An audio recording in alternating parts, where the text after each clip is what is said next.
और अब देखिए फरीदाबाद के सूरजकुंड में हरियाणा की संस्कृति को दिखाता अपना घर यानी कि लोगों को आकर्षित कर रहा है।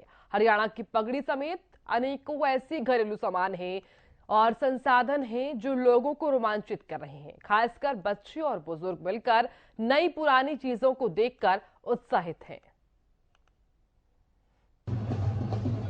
सूरजकुंड मेले में जहां अलग-अलग प्रदेशों की जो संस्कृति है उसको यहां देखा जा सकता है, तो वहीं अगर हम हरियाणा की बात करें तो आप देख सकते हैं कि हरियाणा का अपना घर यहां पे आपको दिखाई देगा और इसमें तमाम हरियाणा की जो संस्कृति है उसको संजोया गया। आप देख सकते हैं सबसे पहले मैं आपको दिखा दूं कि पगड़ी आप बनवा सकते हैं।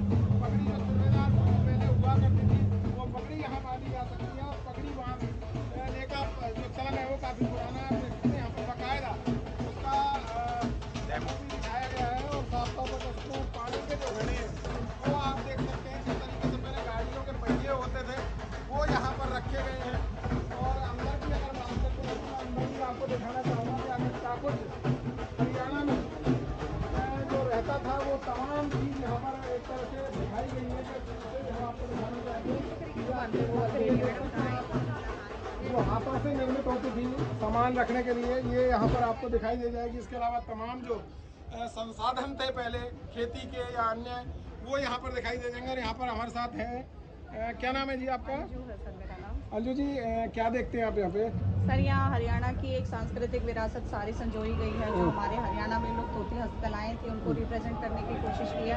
प्लस साथ में एक म्यूजियम को भी दिखाया गया है कि हमारे हरियाणा में क्या क्या रहा है। अंजू जी शुरू से हम बात करते हैं, मैं कैमरामैन को कहूँगा उधर दिखाते हुए चलेंगे। ये क्या है शुरू में? जो सर हमारे वो ये हैं जो शादी ब्याह में पहले ये हाथ से बनते थे, गत्ते को गढ़ा के मुल्तानी मिट्टी के साथ ये तैयार किए जाते थे और ब्याह शादियों में इनका एक अलग ही होता था। इनमें जो भी मिठाई वगैरह दी जाती थी वो इसी के साथ। अगर ये बात करें तो दूसरे नंबर पर है ओवरडे है सर, जो खेती के काम आते थे। आप जब गेहूँ की बुआई करते थे तो वो इनके माध्यम से करते थे। उसके बाद ये कुएं वाले डोल है जिनसे पानी निकाला जाता था। ये कांटे हैं, जैसे कुएं में कुछ भी आपका कुछ इधर से ये कांटे जो भी कुछ गिर जाता था तो इनके थ्रू ही हम उसको निकालते थे कांटे से। बिल्कुल सर। ये आगे की बात करते हैं। रही है सर ये के जो लस्सी के काम आते हैं। इसका एक प्रैक्टिकल डमी के उसमें भी स्वरूप में दिखाया गया है। और ये हमारी फुलझड़ियाँ हैं, जब शादी होकर लड़की ससुराल आती थी तो उसमें एक रस्म होती थी कि वो जेठ बांधता था तो उसको शगुन में वो दरवाजे पे बांधते थे। दरवाजे पे बांधते। आजकल ये सब प्लास्टिक में शीशे में हो गया, पहले ये सारा ही हैंडक्राफ्ट था। नीचे जो डेमो दिखाया गया है वो किस चीज़ का है? आप ये सर महिला विनोदी का दिखाई दे रहे हैं। पहले हाथ से ये सब प्रोसेस होता था, आजकल इनका मशीनी रही ये ग्राइंडर ये सब आने लगे हैं। पहले इस तरीके से होता था। ये आगे की अगर बात करेंगे क्या है? ये सर ये हमारी ये है सर, जैसे वो ये बीच में भी तो है हथकड़ी। ये हथकड़ी नहीं है सर। सर ये जैसे बैलों के पैरों में बांधते थे उस टाइम पे।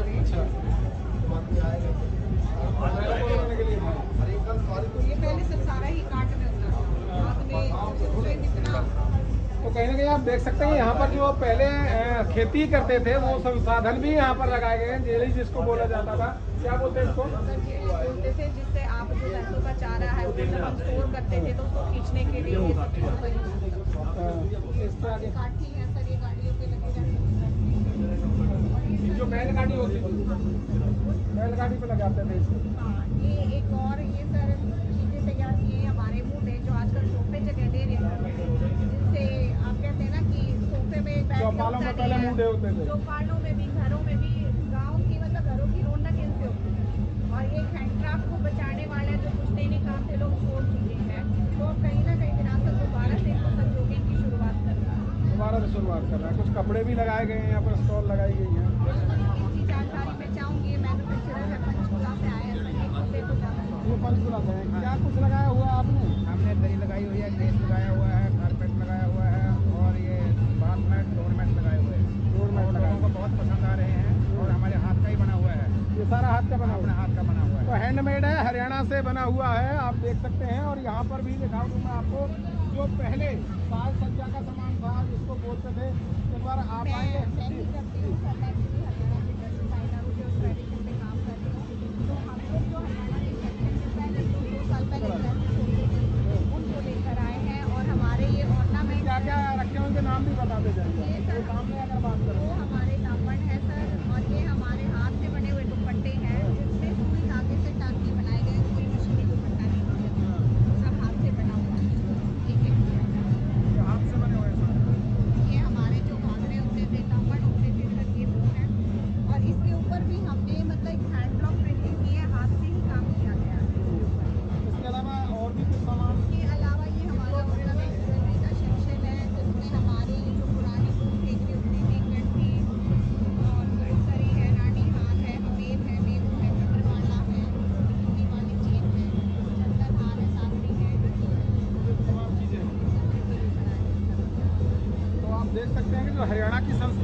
वो यहाँ पूरी तरह से संजोकर रखी गई है।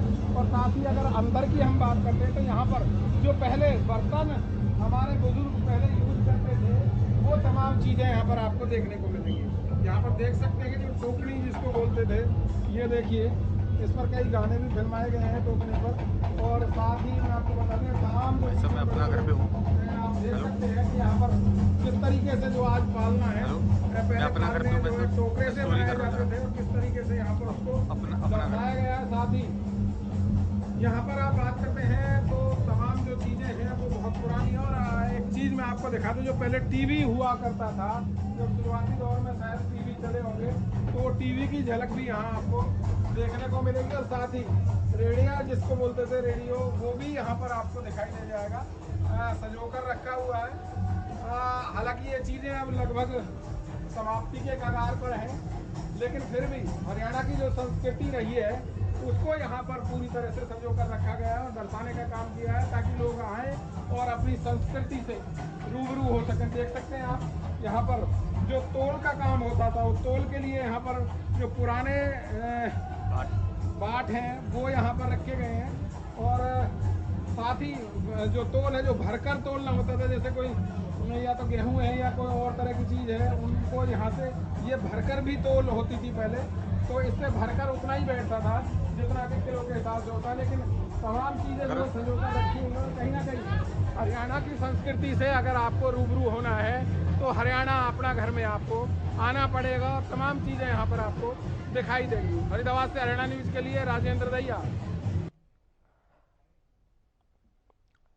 अब देखिए, फरीदाबाद के 37वें सूरजकुंड मेले में तमाम स्टॉलें लगी हुई हैं। जैसा कि आप देख भी पा रहे थे, सूरजकुंड में एक ऐसी स्टॉल लगाई गई है जो लोगों को साइबर ठगी को लेकर जागरूक कर रही है।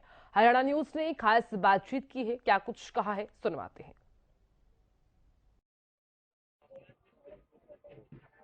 सूरजकुंड मेले में जहां लोगों को अलग अलग संस्कृति को देखने को मिल रहा है, तो साथ ही मैं यहाँ पर कहूँ कि लोगों को जागरूक करने के लिए हरियाणा विधिक सेवा प्राधिकरण द्वारा भी एक स्टॉल यहाँ पर लगाया गया है। तमाम जो लोग हैं वो यहाँ पहुँचते हैं और उनको जागरूक किया जा रहा है। आखिर किस लिए उनको जागरूक किया जा रहा है, क्योंकि जो लेटेस्ट जो क्राइम होता है उससे किस तरीके से बचें, इसको लेकर स्टॉल लगाई गई। तमाम लोग यहाँ आकर जानकारी भी लेते हैं। सर गर्ग साहब, आप भी पहुंचे यहाँ पर? हाँ, मैं तो आज यहाँ पे विजिट करने आया हूँ। ये वैसे हमारा आलसा की तरफ से हर साल ये यहाँ पे स्टॉल लगाया जाता है, जिसका मेन पर्पज ये होता है कि लोगों को अपने राइट्स के बारे में अवेयर किया जाए। और इस साल अभी मुझे यहाँ के पता चला कि थीम ये है कि स्पेशली साइबर क्राइम के बारे में लोगों को अवेयर किया जाए। साइबर क्राइम से जो लोगों को ठगी हो रही है, लोगों को नहीं पता भी किस किस तरीके से ठगी होती है, तो वो उनको बताने का उद्देश्य है कि अभी वो कैसे बचे उनसे। और अगर किसी तरह वो आ भी जाए ट्रैप में, ठगी हो भी जाए, तो फिर वो क्या उनके पास तरीका है, कैसे फ़ोन करके कंप्लेंट करें, किस नंबर पे करें, ताकि उनका पैसा टाइमली बच सके, वापिस आ सके। क्योंकि किसी ना किसी अकाउंट में जाएगा, अगर टाइमली रिस्पॉन्ड कर देंगे तो वहाँ वो फ्रीज हो जाएगा, वो निकाल नहीं पाएंगे। अगर एक बार निकाल लिया फिर आना बड़ा मुश्किल हो जाता है। तो देखते हैं लोगों को अवेयरनेस, और लोगों को अवेयरनेस किया जा रहा है। और आपका क्या नाम है सर? मैं अरविंद कुमार बंसल, सीजीएम कम सेक्रेटरी, डीएलएसए जज्जर हूँ। तो हालसा की तरफ से हर साल और हर समय ये रहता है कि हम लोगों को जागरूक करें, सक्षम बनाएं कि पहले तो वो अपने कानूनी अधिकारों के लिए लड़ पाएं, ताकि हम उनको फ्री में लीगल एड दें। जो भी लोग सक्षम नहीं हैं उनको अपना कानूनी अधिकार मिले, और साथ साथ उनको जागरूक बनाएं कि उनको पता लगे कि कौन से उनके कानूनी अधिकार है, किनका हनन हो रहा है, और कैसे उनके लिए लड़ सकते हैं। तो हर साल यहाँ मेले में हालसा का स्टॉल लगता है, जिसकी अलग अलग थीम होती है। अब की बार जैसे हमारे डिस्ट्रिक्ट इंचार्ज साहब ने बताया कि अब की बार थीम साइबर क्राइम है। सबसे बड़ी बात यह है कि अब आज का जो लेटेस्ट मुद्दा है वो ये है कि क्राइम, जो साइबर क्राइम है वो बहुत ज्यादा बढ़ रहा है। लोगों की जेबें खाली हो रही हैं, लोगों के जो अकाउंट है वो खाली हो रहे हैं। उससे कैसे बचें, किस तरीके से ये चलता है? देखिए, with the updation of technology तो क्राइम करने का तरीका भी बदल गया है।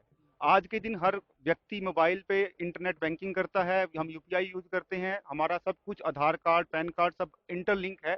जिसकी वजह से क्या है कि जो स्कैमर्स हैं वो आपको किसी न किसी बहाने से आपके पर्सनल डिटेल्स आपसे प्राप्त कर लेते हैं, या फिर कुछ ऐसे मेल वायरसेस हैं, कुछ ऐसी अनऑथराइज्ड ऐप हैं जिनको हम बिना किसी जानकारी के अपने फ़ोन में डाउनलोड कर लेते हैं और वो हमारी इन्फॉर्मेशन जो पर्सनल डिटेल्स है, बैंकिंग की है, हमारे पासवर्ड्स हैं, वो उन स्कैमर्स तक पहुंचा देते हैं। तो हमारा उद्देश्य ये है कि लोगों को जागरूक बनाएं कि वो अपना कोई ओटीपी, कोई आधार कार्ड का नंबर, कोई पैन कार्ड का नंबर, कोई bank details, date of birth किसी अनजान व्यक्ति को विदाउट एनी अनऑथराइज्ड सोर्स किसी को ना दें और उसके बारे में सतर्क रहें। और बाई चांस उनको लगता है कि उनके साथ कभी स्कैम हो गया है, गलती हो गई है, तो 1930 केंद्र सरकार ने एक नंबर जारी किया है साइबर क्राइम से निपटने के लिए। अगर आप विद इन 1 आवर उस पर क्लिक करते हैं, फोन करते हैं, तो जहां पे वो पैसा आपका आपके अकाउंट से गया है वो इमीडिएटली फ्रीज हो जाता है। आप ये कह रहे हैं 1 घंटे के अंदर अगर सूचना दे दी जब भी आपके साथ कुछ हुआ, और जैसे ही कानूनी प्रक्रिया के तहत वो पैसा आपको वापस मिलने की संभावनाएं बढ़ जाएंगी। इसके अलावा आप क्या कहना चाहेंगे हमारे दर्शकों को, किस तरीके से वो बचाव रखें अपना, लगातार ये मामले जो बढ़ते जा रहे हैं? देखिए, जागरूकता और सतर्कता दो ही इसकी मेन बिंदु हैं जिससे हम इसको बच सकते हैं। टेक्नोलॉजी के साथ टेक्नोलॉजी एक अब हमारे लिए बून भी है और कहीं ना कहीं अभिशाप भी साबित हो सकता है। तो टेक्नोलॉजी के लिए हमें बड़ी सतर्कता से इसको यूज करना है कि हम अपनी पर्सनल डिटेल्स किसी के साथ शेयर ना करें। कोई भी फोन पे कोई बैंक की डिटेल्स आपसे मांगता है, कोई बैंक का एजेंट बन के मांगता है, लोन का एजेंट बन के मांगता है, या कोई आपको लालच देता है कि आपका इनाम निकला है, गिफ्ट निकला है, इसके लिए आपको डिटेल्स देनी पड़ेंगी, तो आपको नहीं देनी है। अगर आपको कोई डाउट है, आप बैंक के काउंटर पे जाइए, वहां पता कीजिए फिजिकली जाके। और दूसरा ये कि कहीं भी अनऑथराइज्ड ऐप से या कोई ऐसी स्कैम्ड कोई वेबसाइट यूज ना कीजिए जिससे कि आपके फोन में या आपके सिस्टम में कोई वायरस आए जिससे आपकी पर्सनल डिटेल्स को खतरा हो। पर्सनल डिटेल्स बड़ी गोपनीय है, उसको अपने तक सीमित रखिए। सर, अभी आपने कहा कि 1 घंटे तक सूचना दे सकते हैं, 1 घंटे तक कहाँ सूचना दे सकते 1930 मैंने कहा कि हर हैं? व्यक्ति को आसपास का जो साइबर थाना है उसमें साइबर थाने में भी जा सकते हैं, लेकिन 1930 आपकी फिंगरप्रिंट्स पे आप अपने फोन से 1930 डायल कीजिए और अपनी अपनी शिकायत दर्ज कराइए, ताकि आपको इमीडिएटली कहीं जाने की बजाय, धक्के खाने की बजाय, आपको इमीडिएटली रिलीफ मिल पाए। तो ये तुरंत जो है रिलीफ मिल जाए, और ठीक है 1 घंटे तक वो सूचना आप उस नंबर पर दे सकते हैं, और ठगी के शिकार अगर हो गए हैं तो उससे आप बच भी सकते हैं, आपका पैसा वापस भी आ सकता है। लेकिन फिर भी सावधानी बरतना अति आवश्यक है। सावधान रहेंगे तो सुरक्षित रहेंगे। फरीदाबाद से हरियाणा न्यूज के लिए राजेंद्र दहिया।